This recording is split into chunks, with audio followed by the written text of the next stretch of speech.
जीवन में मंजिल पाने के लिए सिर्फ और सिर्फ प्लान ए होना चाहिए। क्या होना चाहिए? Plan A. कहा जाता है ना, बैठना रे, कहा जाता है ना कि प्लान ए के साथ साथ प्लान बी रखो, प्लान सी रखो। कहीं यहां सफल नहीं हुए तो वहां हो जाओगे, वहां नहीं हुए तो वहां हो जाओगे। नहीं, जीवन में अगर सफल होना है तो सिर्फ और सिर्फ प्लान ए होना चाहिए। ये जितना मोटिवेशनल स्पीकर कहता है लोग कि प्लान बी को भी साथ में रखो, सी को भी साथ में रखो, तो हमारे महापुरुष आप बुजुर्ग कहते थे कि 2 नाव पे सवारी मत करो, और नहीं तो पैर फट जाता है, होता है ना। तो सिर्फ प्लान ए रखो। अगर प्लान ए सफल नहीं हुआ तो प्लान ए प्लस बनाओ। क्या बनाओ? ए प्लस, मतलब कि और ताकत के साथ काम करेंगे। और वो भी सफल नहीं हुआ तो प्लान ए प्लस प्लस बनाओ, लेकिन प्लान बी कभी मत बनाओ। और जिस दिन तुम लोग प्लान ए प्लस प्लस पे टिके रहोगे, तुम अगर आईएएस बनना चाहते हो आईएएस बनोगे, आईपीएस बनना चाहते हो आईपीएस बनोगे, जज बनना चाहते हो जज बनोगे, डॉक्टर बनना चाहते हो डॉक्टर बनोगे, इंजीनियर बनना चाहते हो इंजीनियर बनोगे, नेता बनेंगे। ससुरा कौन है? लेकिन वो सिर्फ और सिर्फ प्लान ए प्लस और प्लान ए प्लस प्लस से ही संभव हो सकता है। ये चीज है, ठीक है। पहला चीज। और देखो, जीवन में कोई भी बाधा तुम्हें मंजिल तक पहुंचने से नहीं रोक सकता है। उसका जीता जागता उदाहरण तुम्हारे सामने मनीष कश्यप खड़ा है। हम सिविल इंजीनियर थे, हमारे गांव के इधर एक आदमी आए हुए इधर खड़े हैं। हाँ सुन लीजिए, हम बताते हैं, गांव के हैं, सिविल इंजीनियर थे, बढ़िया सैलरी था, नौकरी छोड़ के आए तो गाँव के लोगों गरियाता था हमको कि मुनवा का बेटा पगला गया है। गाँव के लोगों गरियाता था कि मुनवा, मेरे पिताजी का गांव का नाम है मुन्ना, तो मुनवा का बेटा पगला गया है। और आज गांव के लोग ढूंढ ढूंढ के मेरे से मिलना चाहते हैं, मेरा हाल चाल जानना चाहते हैं, मेरे से बात करना चाहते हैं। क्यों? क्योंकि मेरे पास सिर्फ और सिर्फ प्लान ए था। जेल गया, प्लान ए प्लस बनाया, ए प्लस बना दिया तो क्या हुआ?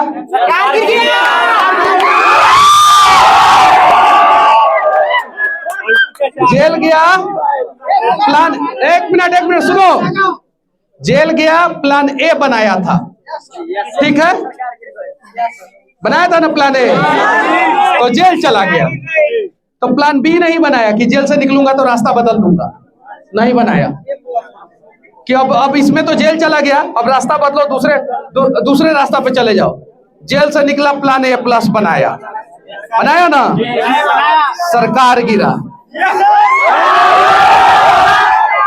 अब मेरे पास प्लान ए प्लस प्लस है।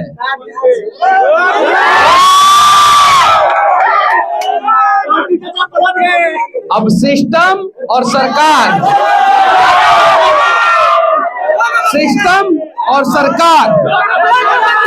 बिहार का गरीबों के लिए बनेगा। सिस्टम और सरकार गरीबों के लिए बनेगा। तो जब आप लोगों के सामने उदाहरण है मनीष कश्यप, तो आप लोग जीवन में काहे नहीं सफल होंगे? काहे नहीं सफल होंगे? अरे 9 महीना जेल आके, जेल गया, जेल से निकला और सरकार गिरा दिया। मैंने नहीं गिराया, ये बात सत्य है, लेकिन मेरा दृढ़ इच्छा शक्ति था कि 180 दिनों के अंदर सरकार गिरना चाहिए, गिरा ना। तुम दृढ़ इच्छा शक्ति बनाओ कि तुमको आईएएस बनना है, तुम बन जाओगे, डॉक्टर बनना है बन जाओगे, इंजीनियर बनना है। और फिर जब तुम्हारा दृढ़ इच्छा शक्ति जो है ना, तुम्हारे धड़कन में जो है ना धड़केगा ना, रोज धड़केगा, और हर मिनट में 72 बार एवरेज धड़केगा ना, तो भगवान भी तुम्हारे साथ खड़े हो जाएंगे और बोलेंगे बेटा चल, तुम्हें जिस मंजिल पे जाना है जा, और रास्ता मैं दिखाता हूं, और भगवान रास्ता। मनीष कश्यप का औकात है कि सरकार गिरा दे ना। मनीष कश्यप का दृढ़ इच्छा शक्ति, मनीष कश्यप का प्रार्थना भगवान तक पहुंचा। कहां तक पहुंचा? मैंने कहा था कि सुधर जाओ, नहीं तो 1 साल में पुल गिर जाएगा। सुनो, और दृढ़ इच्छा शक्ति और एक प्रार्थना कैसे काम करता है कि वो पुल जो है जिस दिन वीडियो बनाया था उसके 11 महीना के अंदर गिरा। कितना महीना के अंदर? वो पुल 13 महीना पे भी गिर सकता था। कितना महीना पे? लेकिन वो गिरा 11 महीना पे। अरे तुम लोग निर्णय करोगे ना कि पहले अटेम्प्ट में हमको मेडिकल का क्वालिफाई कर जाना, आईआईटी का क्वालिफाई कर जाना, नीट निकाल लेना है, जेईई मेंस निकाल लेना है, यूपीएससी निकाल लेना है ना, तो पहले अटेम्प्ट पे निकाल पाओगे। पहले अटेम्प्ट पे। लेकिन अगर तुम्हारा दृढ़ इच्छा शक्ति, तुम्हारा प्लान, अगर देखा ये गोड़ा कहा था बहुत ज्यादा हो गया। ना गलत बात। वो भी हमारे भाई हैं और वो भी बिहारी हैं। बहुत बढ़िया सर। बाबू ये दिल इतना बड़ा है ना कि इसमें कोई भी समा जाएगा। इतना बड़ा रखना चाहिए, ठीक है। उस बच्चे को भी अपना सपना पूरा करना है और वो भी सपना पूरा करेगा।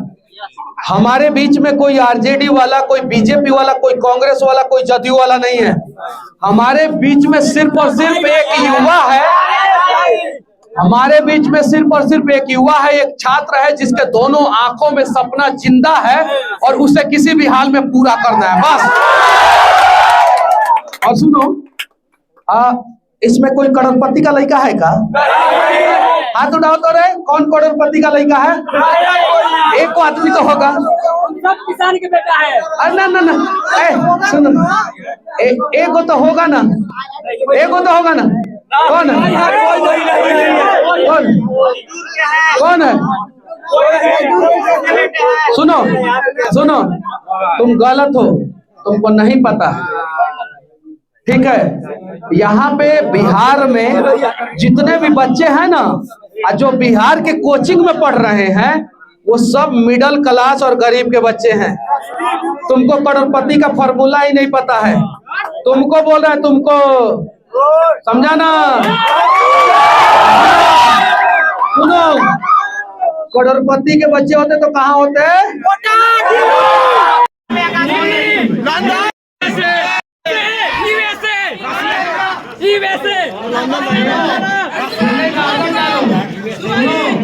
करोड़पति के बच्चे होते हैं तो बोर्डिंग स्कूल में होते हैं। क्या चीज में होते हैं? बोर्डिंग स्कूल में। तुम अपना पूरा संपत्ति बेच दोगे ना तो 1 साल का फीस नहीं हो पाएगा।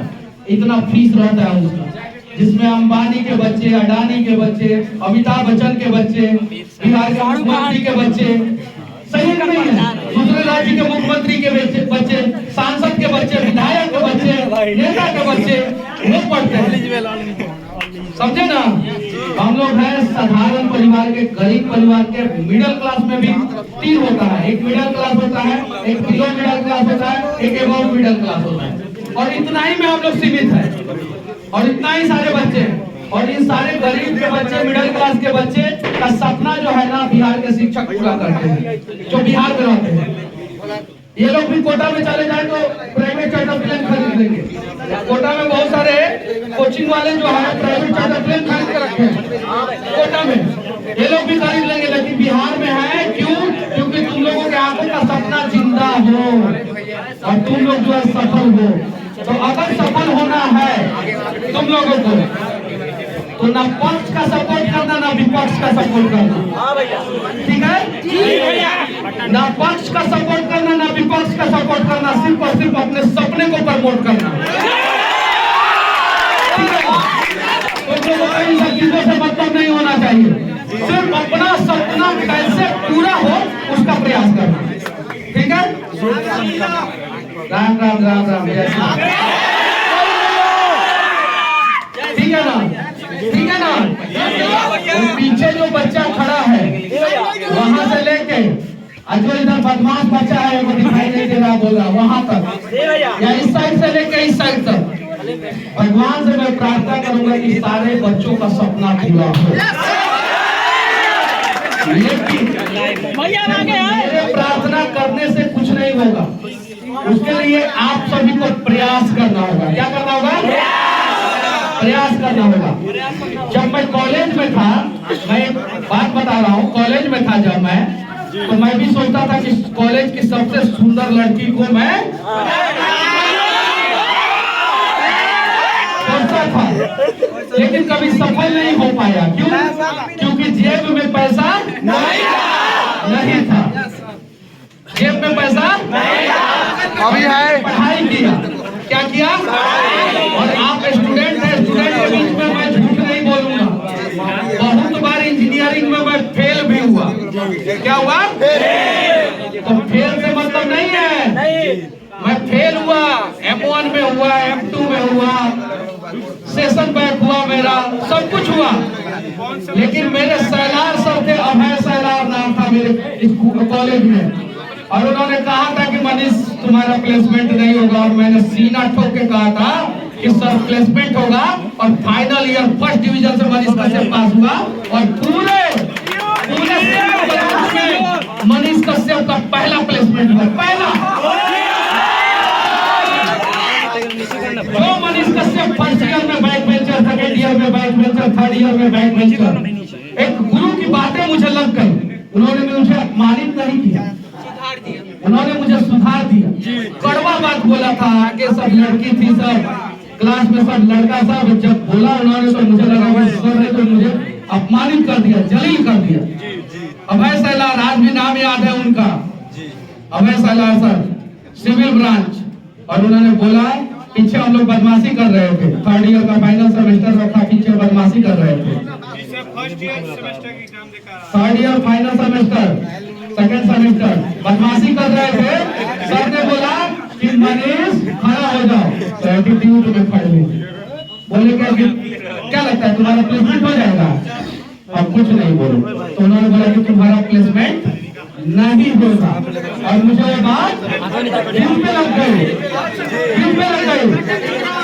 एक मिनट, वो बात से मैं परेशान होकर आत्महत्या भी कर सकता था, क्योंकि क्लास में 60 बच्चे थे और 60 बच्चों के सामने उन्होंने जलील किया था मुझे। लेकिन मैं अपने अंदर हिम्मत और हौसला जगाया। फर्स्ट ईयर में फर्स्ट डिवीजन नहीं आया, सेकंड ईयर में फर्स्ट डिवीजन नहीं आया, थर्ड ईयर में फर्स्ट डिवीजन नहीं आया। और उस बात ने जब बात दिल पे लगी, तो फोर्थ ईयर का मार्कशीट है, पुणे यूनिवर्सिटी से पास हुआ हूँ, कोई भी देख लेना, फर्स्ट डिवीजन से पास हुआ हूँ फोर्थ ईयर। सिर्फ एक गुरु की बातें। तो कोटा में बहुत सारे बच्चे हैं, गुरु की बातों को बुरा मान के जो है पंखा से लटक जाते हैं। लटको मत। गुरु कभी नहीं चाहता है कि मेरा शिष्य जो है ना वो असफल हो। गुरु चाहता है कि सफल हो। तरीका गुरु का कभी अलग होता है, कभी अलग होता है। जैसे गुरु जी का तरीका अलग है और गुरु जी का अलग होगा। तो अगर ये डांटते होंगे, तो बुरा मत मानना सर, सही है ना? बुरा मानना जरूरी है, नहीं तो निर्लज हो जाओगे, ठीक है? तो अगर ये डांटे को बुरा मानना है कि नहीं मानना है? लेना है, लेकिन आत्महत्या नहीं करना है। प्रयास करना है कि गुरु जी ने डांटा है तो गुरु जी को साबित करे कि गुरु जी आपका शिष्य जो है ना वो काबिल है। क्या है? हाँ, तो तुम लोग काबिल हो कि नहीं हो? सफल होना चाहते हो कि नहीं हो? तो समय समय पे गुरु जी का डांट सुनना। सब गुरु जी, तो मेरे मुंह से गुरु जी निकलता है क्योंकि विद्या मंदिर में पढ़ा है, तो इसलिए सर थोड़ा सा कम निकलता है। क्या तुम लोग क्या बोलते हो? सर गुरु जी सर बोलेंगे तो एजुकेशन का बजारी कदर हो जाएगा। अब गुरु जी जब बोलोगे ना कि गुरु जी फीस नहीं है, तो गुरु जी को माया आएगा। सही है कि नहीं है? सुनो एक बात चीज, जैसे सर बोलोगे कि सर फीस नहीं, तो बोलेंगे गुरु जी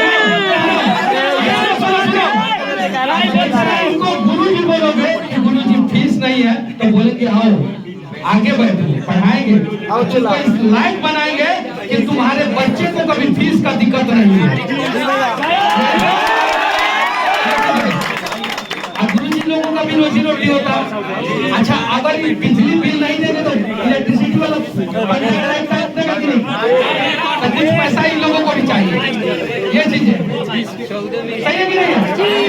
इन लोग का भी पेट है कि नहीं है? सब लोग शिक्षक हैं। तो उतना ख्याल रखते हुए उतना ही लीजिएगा आप लोग जितना से आपका भी पेट चले और इस सब का भी जो है एजुकेशन शिक्षा करते रहे। अच्छा